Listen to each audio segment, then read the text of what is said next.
Okay, so we'll go ahead and get started. Greetings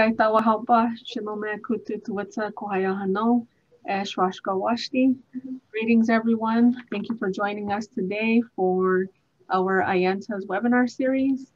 Today's webinar is on the Oneida Big Apple Fest, Developing an Agricultural Festival.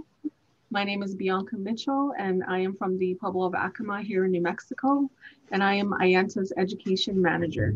I will be serving today as your webinar moderator and managing the questions and answers at the end of the presentation. For those of you that aren't familiar with Ayenta, for nearly 2 decades, Ayenta has served as the national voice for American Indian nations engaged in cultural tourism.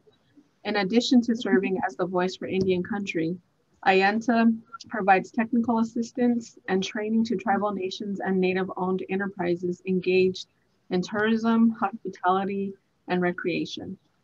Ayenta's mission is to define, introduce, grow, and sustain American Indian, Alaska Native, and Native Hawaiian tourism that honors traditions and values.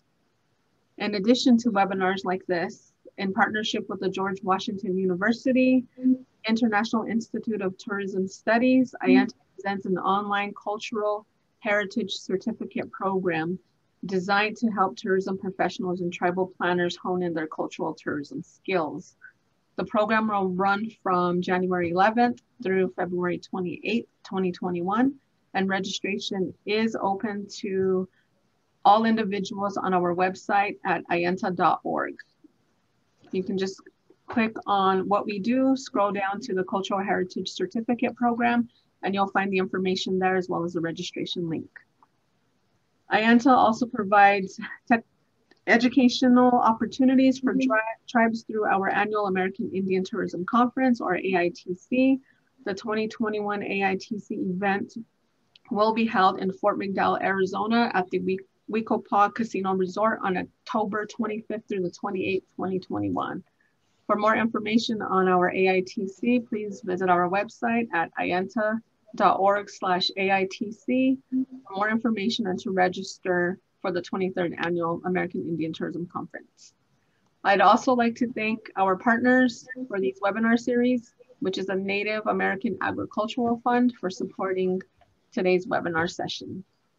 So in today's webinar session, you will learn from Michelle M. Danforth Anderson, the Marketing and Tourism Director of Oneida Nation of Wisconsin, about the Oneida Big Apple Fest that is held every year on the 3rd Saturday in September.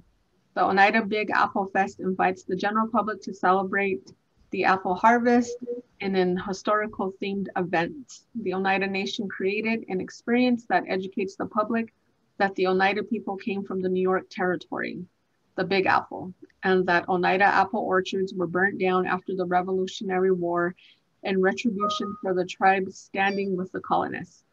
This event draws thousands to enjoy a weekend of apple picking, horseback riding, cooking contests, entertainment, a petting zoo, and tours of the Longhouse and Log Cabin. Learn the history of the festival with tips on how to create your own. And at this time, I'd like to introduce Michelle. Michelle is responsible for developing and executing creative concepts in the areas of tourism and marketing for a variety of enterprises within the Oneida Nation. She manages the marketing and tourism team to create, implement, and deliver on strategies set on an annual basis, including developing a new international strategy to attract visitors. Her team is currently developing projects that include a native village, amphitheater, veterans memorial, enhancements to the Buffalo Overlook observation deck, branded signage, and a new medical center called Big Bear Media. So at this time, let's welcome Michelle and Danforth Anderson. Thank you, Michelle, for being with us today. Thank you. Hi, everybody. Sagoli. So like she said, I am the Marketing and Tourism Director for the Oneida Nation. And we actually I oversee Big Bear Media, and we've kind of brought in the print, the mail, our tribal newspaper, and then the tourism under one umbrella because of the simple fact that everything that we do has some form of media. So it just seemed like a natural umbrella for us to do it. So I'm going to share my screen here. and we will get started. So basically, let me go to the next slide. All right. Thank you for your patience. So basically, again, this is going to be a little bit about Big Apple Fest, how we got started, our growing pains, what we did to get started, and then where do we go from here, because we have a pandemic now. And in the title, which was about agritourism ecosystems and developing them, if you really look at really any type of ecosystem, you really have to work really hard to work on all of the pieces of the puzzle. And it's just like, if I took and stuck my event down on this, it's like looking at all the pieces of the puzzle, where we're strong, where we're not strong, and how to make it move forward and keep going to the next level. So when I first started in tourism in 2011, I had the privilege to see this gentleman. His name was Roger Brooks, and his main message was, don't be everything to everyone. And what he meant about that was, when you're developing your agritourism, any type of tourism, you really want to make sure that you try to really do some things within your, whether your project, your department. And let me turn off this phone because it's making me crazy, or I'm going to throw it out the, it's not going away. Anyways, basically what he was saying was that, that like if you're a golf course, well, in the surrounding areas of Green Bay, there's probably 5, 6, 7 golf courses within a 30-mile radius. So if you're going to own a golf course, what is going to make you unique that people want to come and actually see what you have to offer? And that's really what he's like, you don't have to be everything. So this is a kind of a quick little overhead view of our Oneida reservation. My phone in my drawer. And if you look, we do have a golf course. We have a buffalo overlook. We have a museum. Our reservation is about 8 miles by 12 miles rectangle. So these are all fairly spread out. And right here is Salt Pork Avenue, where we do hold Big Apple Fest. And then if you just go right down the map to number 5, this is our apple orchard, and it is about a mile, little over a mile down the road. So the year was 2009. My hair was looking pretty good. Pound bacon was $3.19. Gas was more expensive than it is now. In-state tuition is less expensive that we were in now. And I actually worked for the Oneida Cultural Heritage Department in the history program. And Cultural Heritage has this really kind of nice grounds. And at the time, they actually had Salt Pork Avenue. And it's actually 5 log homes. And they weren't quite finished. Some of the flooring and stuff wasn't finished. And we actually got them finished. And there was, in one of the log homes, there was actually Kirby Metoxen, who's on the IANTA board. His father had actually sold a bunch of antique pieces for one of them. So it is actually set up like from the 1930s, and it looks really cool. So we had this great rich history as far as being Oneidas. We started leaving the New York area in the 1820s through about the 1840s, 1850s. And we moved here, which was originally the Michigan Territory. And so one of the things that was really good about the Oneidas is that we knew how to be farmers. We knew we had approximately, at the time in the 1820s, 30s, they had approximately 20, 25 families that were actually living in log homes. Some families were, they resided in the longhouses. And there was a fracture. It was over religion. And but when we came here, we were farmers, and it was one of our strengths. So in the Oneida History Department, we were actually required to do 4 events through the course of the year. So we had to kind of scramble, and we're like, well, we got to come up with an event. So anytime you're going to do something, you kind of want to take a little assessment of what you have. And so at the time, we had log homes. We had this desire to make history fun. We kind of knew that kids like animals, and we could probably get some animals because we are part of a farming community. And I would make people, you know, dress up.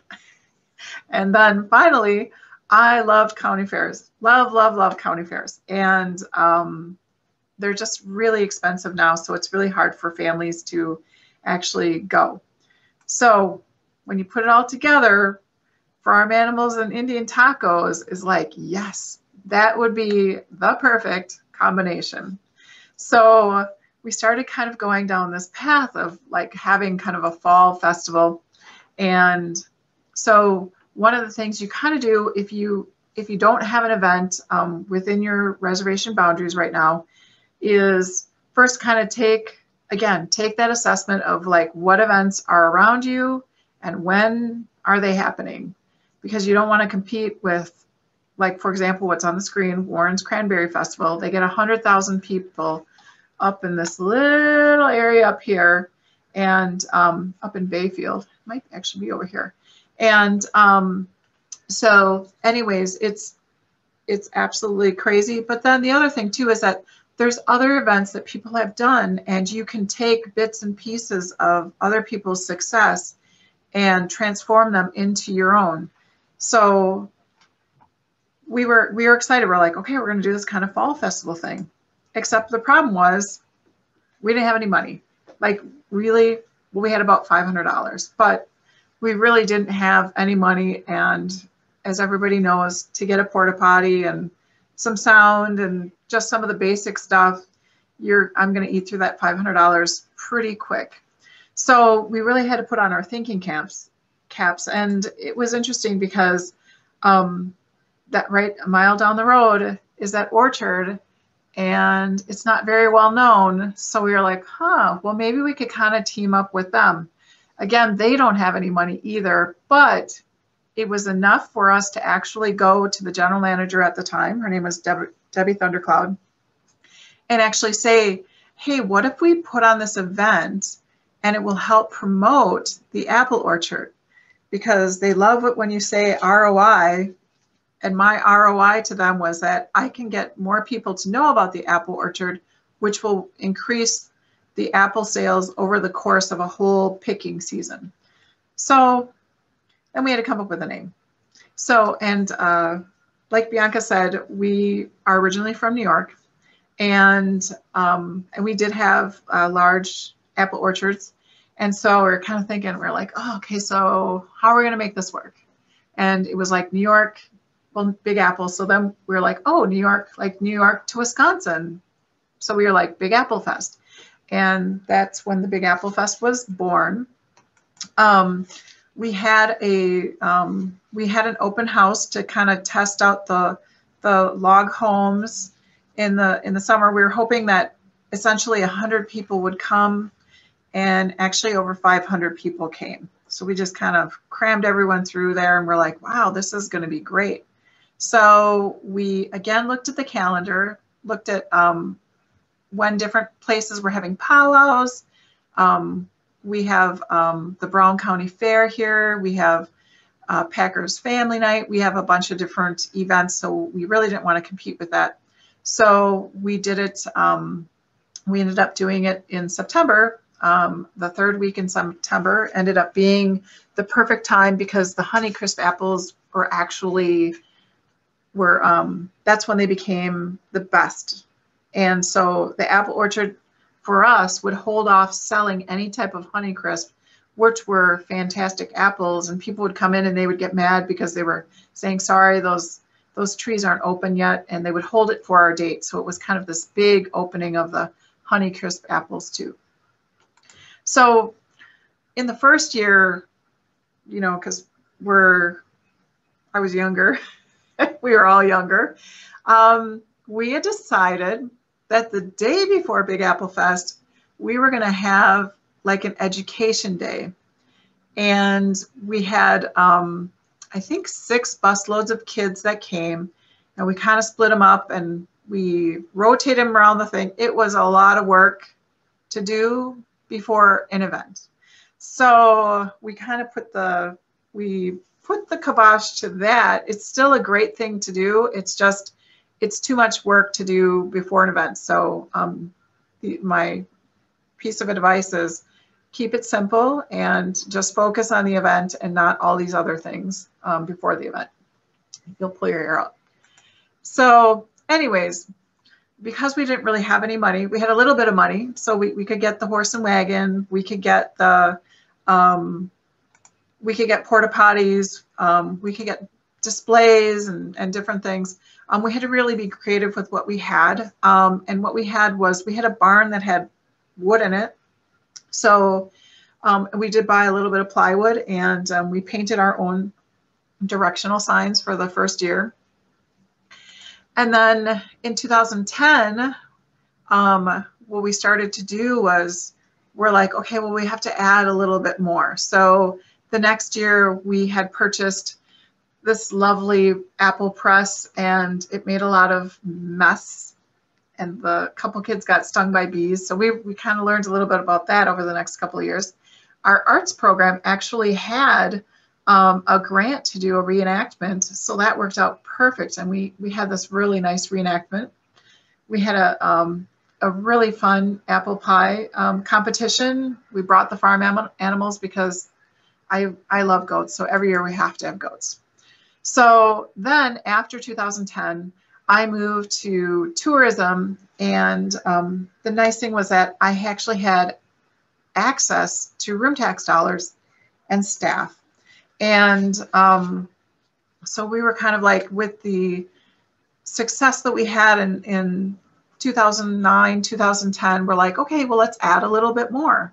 So this year we added Rhea, the trick horse, and Rhea was really great. We had probably about 45 pies that were actually brought to our location.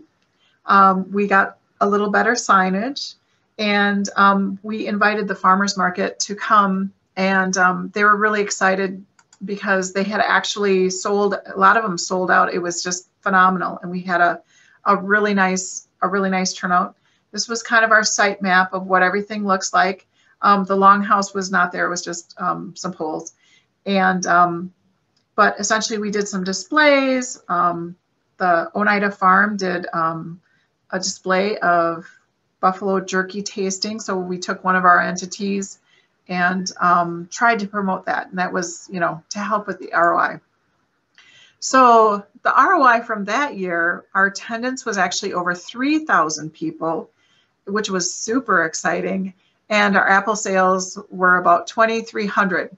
And what was cool about the apple sales was that the 2,300 is actually what they would make in a whole weekend, like a Friday, Saturday, Sundays. And we did it in one day. And that was really cool. And it definitely got us a little more support to be able to promote that. So then 2012 comes along. And here is Rhea, the trick horse, and Rhea could paint. She was really phenomenal. And at the same year, we had Coco. And Coco was actually Kirby Metoxen's friend Walter's mule.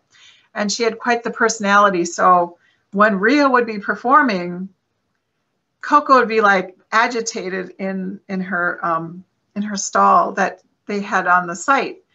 And so Rhea's performing, and it was like, oh man. And Walter was just like, yeah, I don't think Rhea or Coco likes Rhea. And it was like, well, does Coco do any tricks or anything? He's like, well, she can jump over the fence. And it was like, really? It's like, let's do it. So we set up the fence, and we had this big build up to this, to Coco doing her one trick of jumping over the fence. And I have to tell you, it was the coolest thing. And from that day on, Coco, here's Coco in 2013, became the one trick mule. And when we would go on TV and stuff, we would promote this, you know, this Coco doing her trick, and it was, the kids would come back every year saying, "Is Coco here? Is Coco here?" And it was kind of a fun, a really fun thing to promote, and she became a great mascot for Big Apple Fest. So this year in 2013, we had a couple girls on the reservation who actually did barrel racing. So we asked them if they would come and do barrel racing, and they said yes. We brought back the goats, and the goats were actually from a farm here on the reservation. And we were really trying to use things from our reservation, because we had money, but we didn't have a lot of money. The farm would bring out these big hay bales, and every year I increased the order. I'm sure they cringed when I would call, but anyways, and then our signage. So this was a sign of all of our offerings for the year. And that year was very successful. We had an attendance of over 4,000 people, and then our sales bumped up to 7,700, which was unbelievably, I mean, talk about being happy. The problem was that the highway was getting dangerous. And so if you look at this map right here, we have Highway 54, and down here is the site. And we actually had trolleys and stuff like that. So we had shuttles that would run people up the road and come up here and drop off. But the problem is people would start parking along both sides of the highway, and people wouldn't even slow down. They would just continue just driving through, and people were walking on the road. It was getting dangerous. And so we hired security, the next year we ended up having NWTC was supposed to come with their security, and they didn't end up coming. We gave Big Apple Fest a new look in 2014. We added on these, Jesus and his children did rope tricks. It was pretty cool. And our attendance shot up to 7,000. Apple sales went up to 11,000. And again, we tried to work with the Tech College because they have a kind of a security police department or a police program. And they were kind of a no-show. There was one kid who showed up, and it wasn't enough. And so from that day on, we had our own security. Our police department would actually sit on the highway, but if they had a call, they would have to leave because we have a small police department. So, but again, a really nice ROI and everything. Then in 2015, that was probably my best. That was probably the funnest year that I had. And we brought these painted cows in. The farmers market just got way bigger. We brought in Mad Dog and Merrill. I started Old Time Bingo, which was a lot of fun. I ran that myself because it was just so much fun to have that. Attendance shot up to 8,000. Apple sales went up to 15,000. We actually had to start the highway road closure, and that became a very interesting thing within our reservation, because we have the town of Hobart that is actually, their town line is actually within our reservation boundaries. And so one of the issues with the town of Hobart is that we don't always see eye to eye on jurisdiction and other issues. And so their police captain would come to the apple orchard, and he would start saying, "Hey, you guys need to fill out our event form." And Jeff, who is the farm director, would call, and he'd be like, "Hey, you guys, I have this form that we need to fill out." And then we would send it up to the law office, and the law office is like, "We're not filling out that form. We're a sovereign nation." And yes, we are a sovereign nation. So they eventually took us to court because we wouldn't fill out first they sent us a ticket, and then they took us to court. And that was in litigation for a few years, and we actually won that case, which is pretty cool.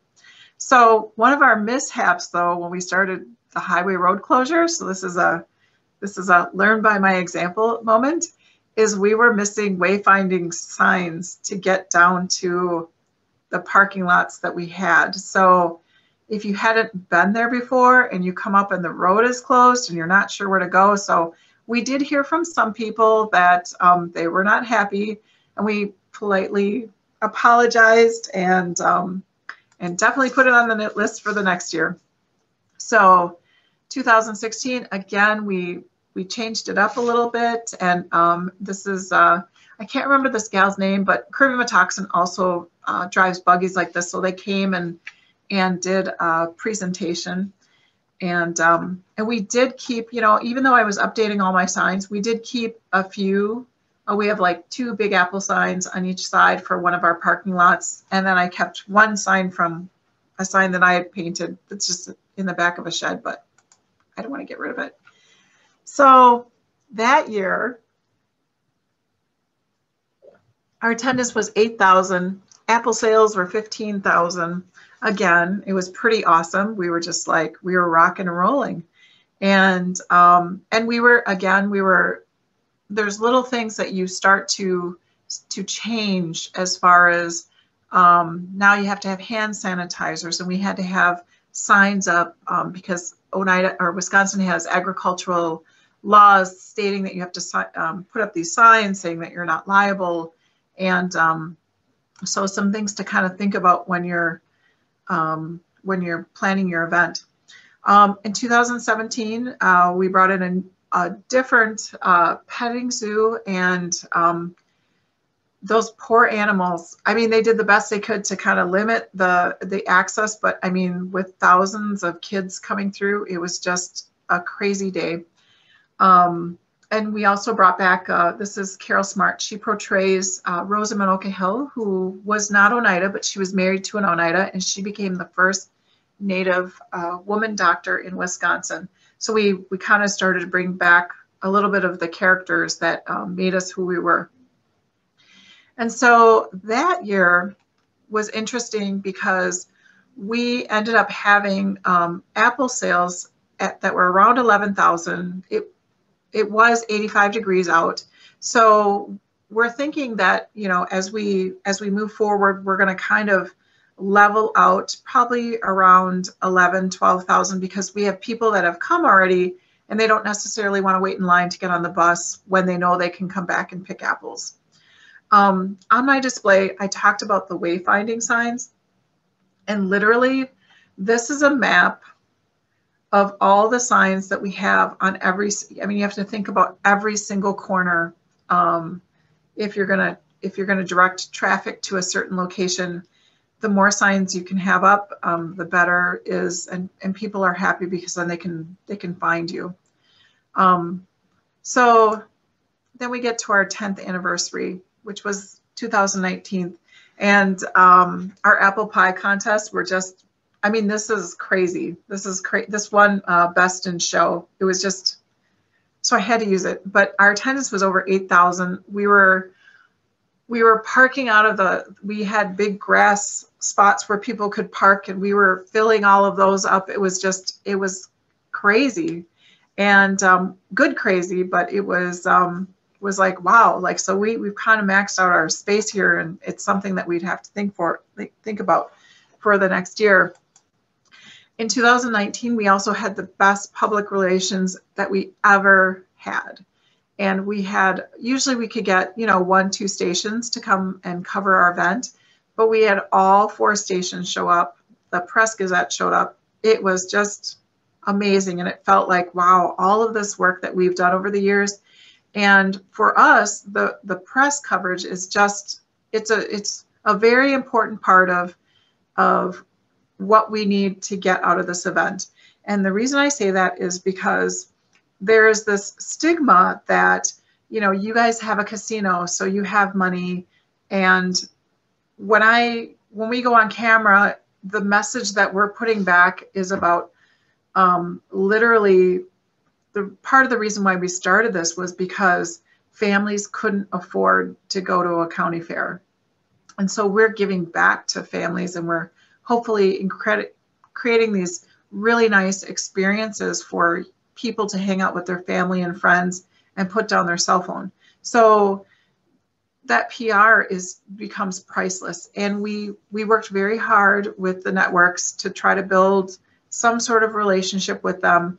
And the fact that they all showed up was fantastic. We couldn't do an event without our staff. We have workers and our volunteers, and they are all amazing. They are absolutely all amazing. And we didn't pay them cash. We would actually give them a gift card to get some gas after the event. And we found that we could let people love gas. It was great. People love gas. So we would give people gas cards to say thank you. And oh, here's Kirby if he's on. There's a picture of him and his carriage. So our event success, again, some of it is about the goodwill in the community. Our goal within our own personal community is to have happy families and kids, and you get to watch them run around. So anything that you can create, it's as simple as sticking out a bale of hay. And these kids would run over these hay bales all day. And even that was funny, because when we first brought the big hay bales, I put them by the picnic tables, and the hay was like flying all over the place, and it was just, had to move the hay bales the next year. So our goal is to get the kids to put down the electronics. We want struggling families not to worry about money. We have about a 50-50 ratio to Native and non-Native. Last year, we did some analysis on our welcome raffle, which is a really good thing to try to incorporate if you're going to do an event, because that way you can kind of get a sense of how many people are coming and where they're actually coming from, because they're putting down their address. And so we actually had people from out of state also who came. There was somebody from California, from Washington. People came over from Michigan.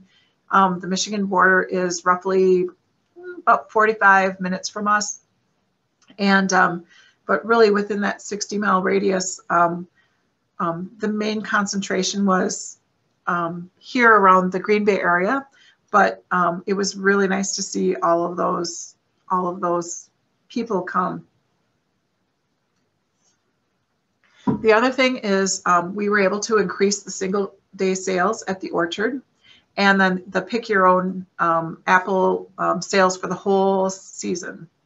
And then one of the most important parts for this is that history is fun. So for me, probably the nicest compliment that I ever received was there was like a family, and they were coming out of the log homes, and they were like, wow, this is really great. And I was like, oh, thanks. And they're like, we never really thought of the Oneidas living in a log home. So for us to actually get them to see us beyond being in a longhouse and is very important. It's for them to see us as partners. It's for them to see us as future innovators, a partner in the community. So that part of it, we were able to make history fun, because every year we kind of try to change up the displays a little bit or feature something in the log homes. Over the course of the years, in 2018, we were able to open up the Longhouse, and that was an incredible addition to everything. So one of the things is, as you start to build this successful event, we're going to start having some growing pains. And so essentially your budget's going to get bigger. The tents are going to get bigger. You have to get more and more volunteers, which means we had a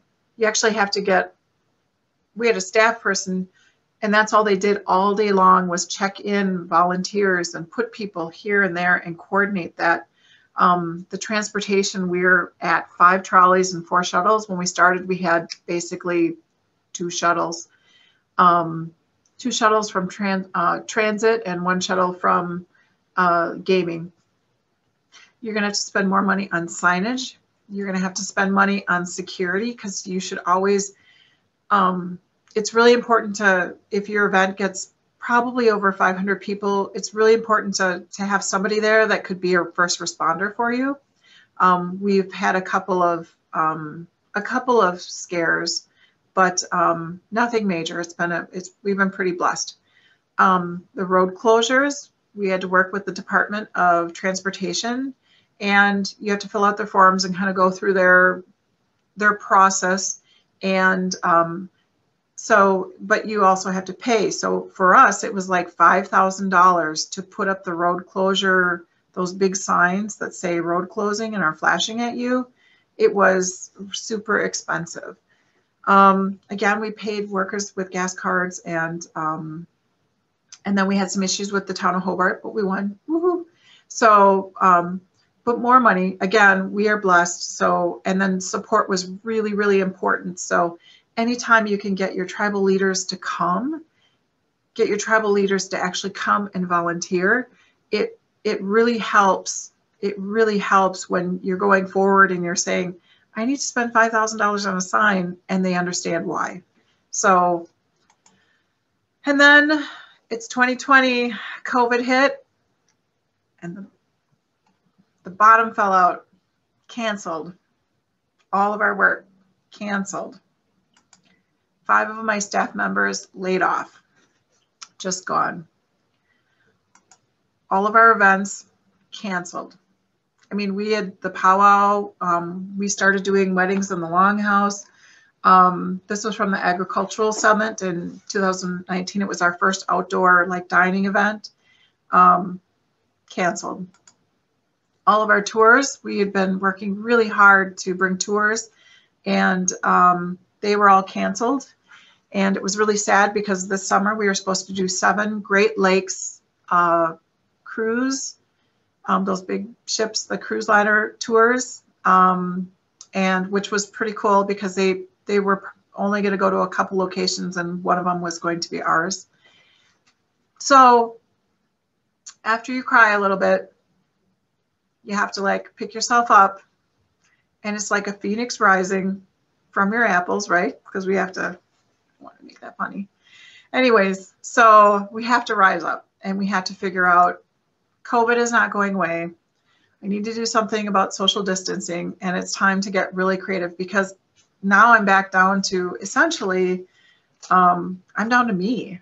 Everybody else got let go, and we started with 18 in our building here at Big Bear Media, and we're down to 5.5 staff due to COVID and different cuts.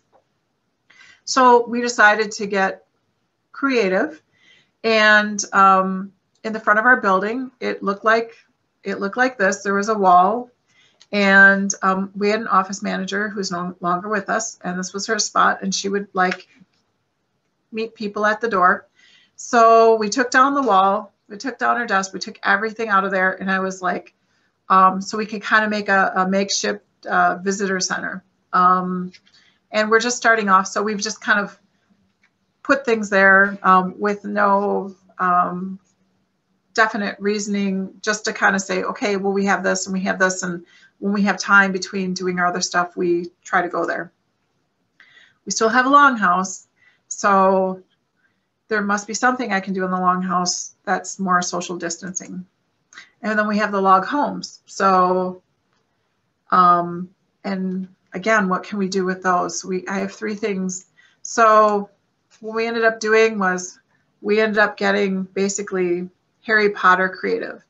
And I'm going to click this really quick. And I'm just going to, for people who don't know Harry Potter,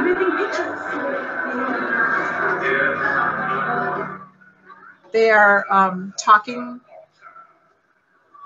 and moving panels. And so essentially,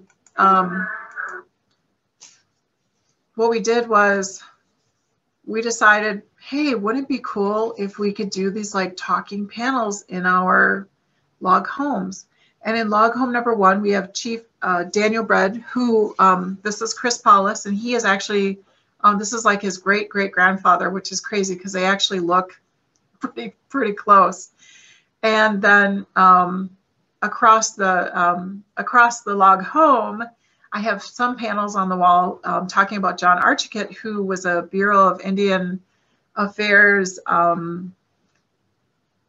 constable, and he did a lot of, he actually recorded journals from the late 1860s to 1916. And so I started thinking about this, and it was something that we were like, wow, you know, that might actually work now, because normally it's us face to face with anyone who wants to come to visit. And if I had the panels and the Harry Potter experience, it would actually eliminate that that contact. So you could actually have small groups of just their family go into the log homes and actually enjoy a different type of experience without having someone actually touring you. But the problem is no money, once again. So now what?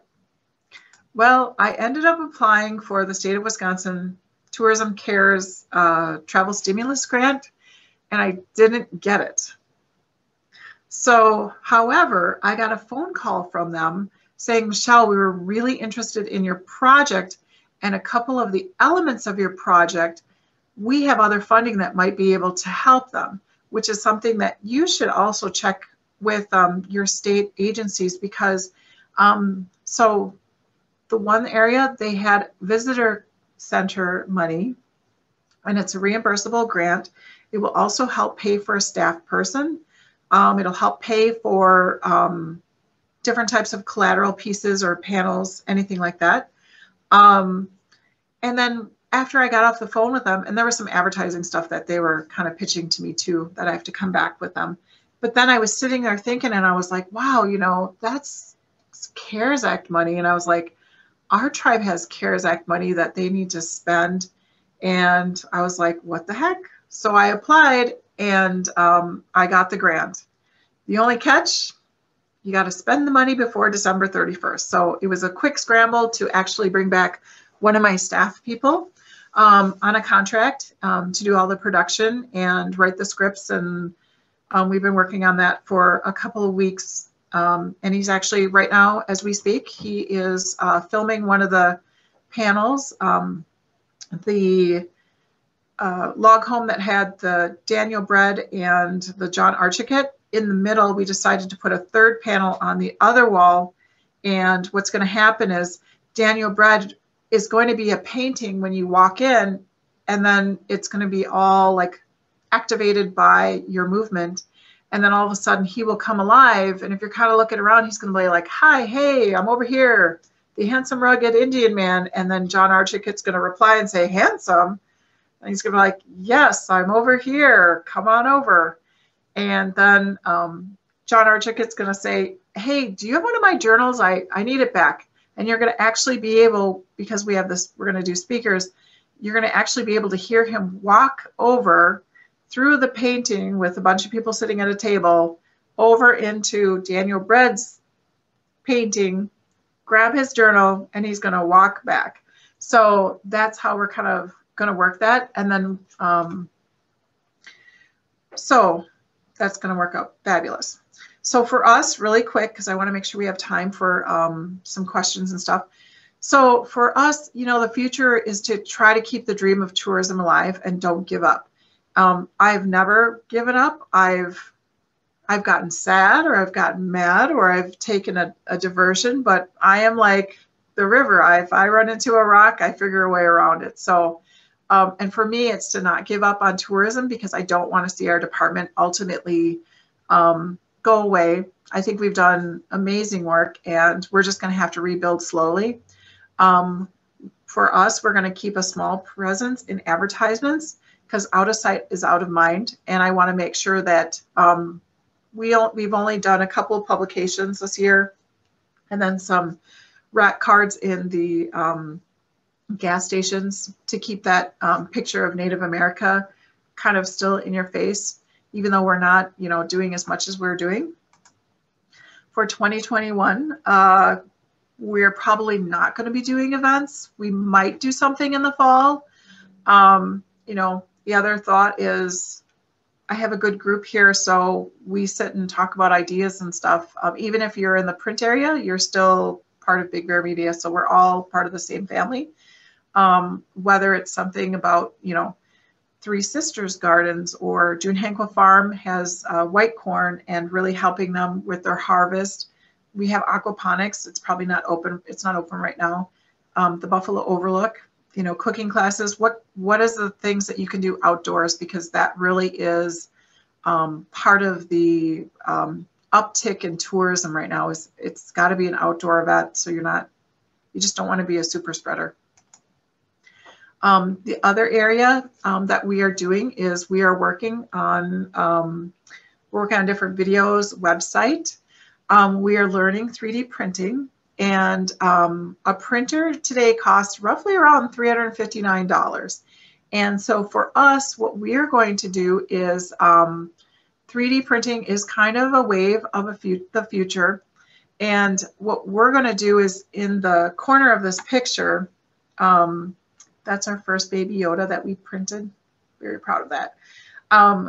We decided, and the reason why I got the 3D printers were because we wanted to print cobs of corn, because we were hanging strands of corn in the longhouse and the mice were eating them. So it's very expensive to keep replacing them.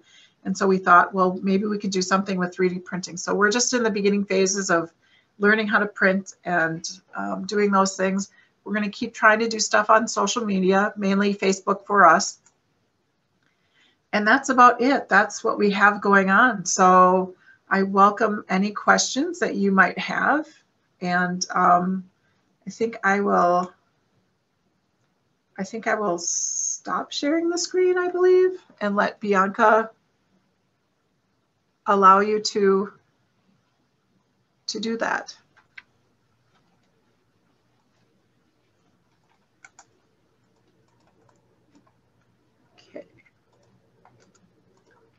Okay, thank you everyone, and thank you, Michelle, for that lovely presentation. That's wonderful, and the success that you've had over the years, and of course the pandemic. It's just tough on everyone right now. Let's go to the question and answers.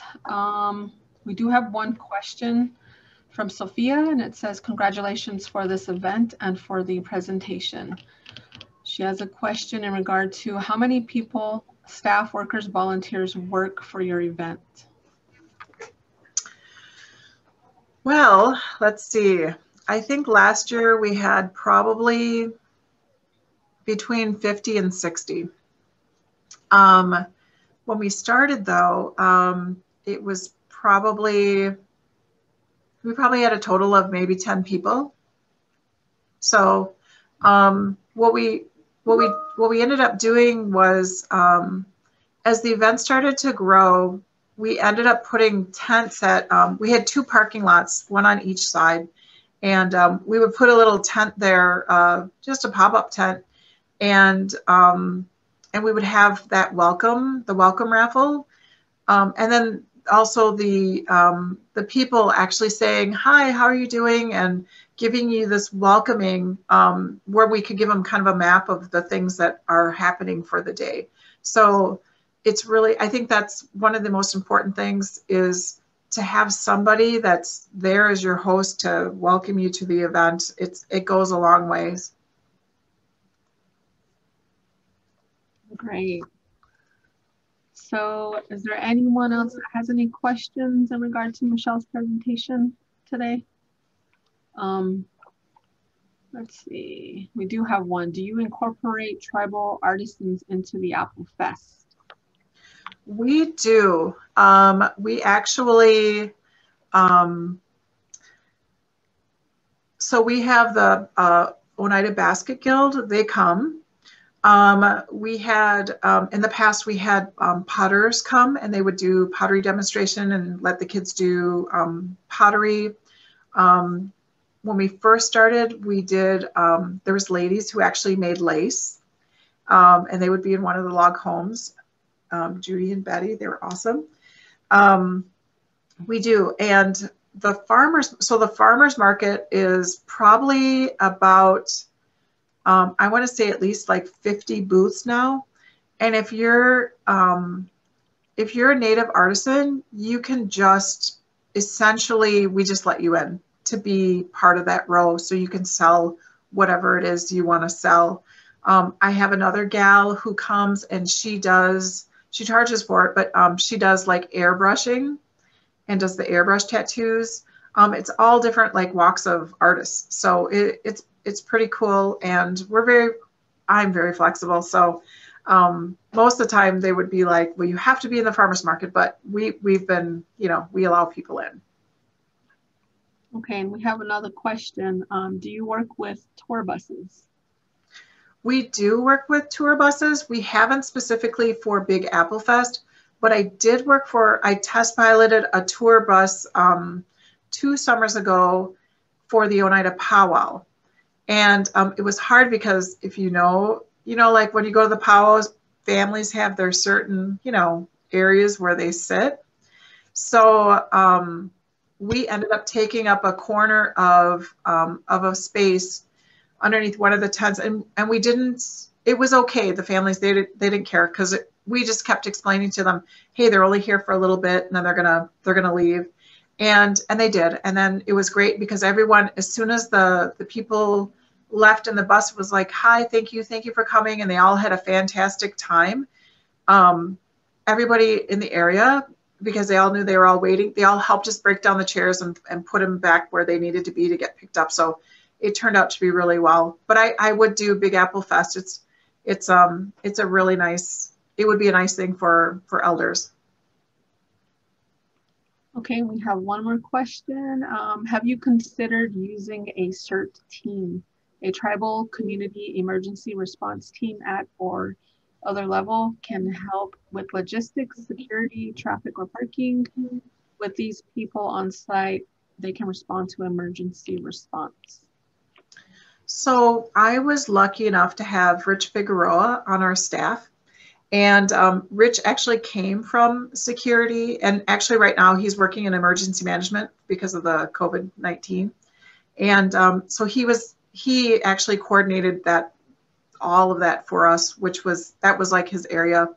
And it was very helpful, because if I wouldn't have had him, again, you're kind of bouncing around, learning as you're going. So that's a really good idea. Okay.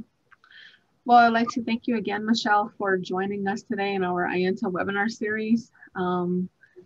We've answered all of the questions. If you have any additional questions, please email myself or Michelle, and we can get those questions answered for you offline.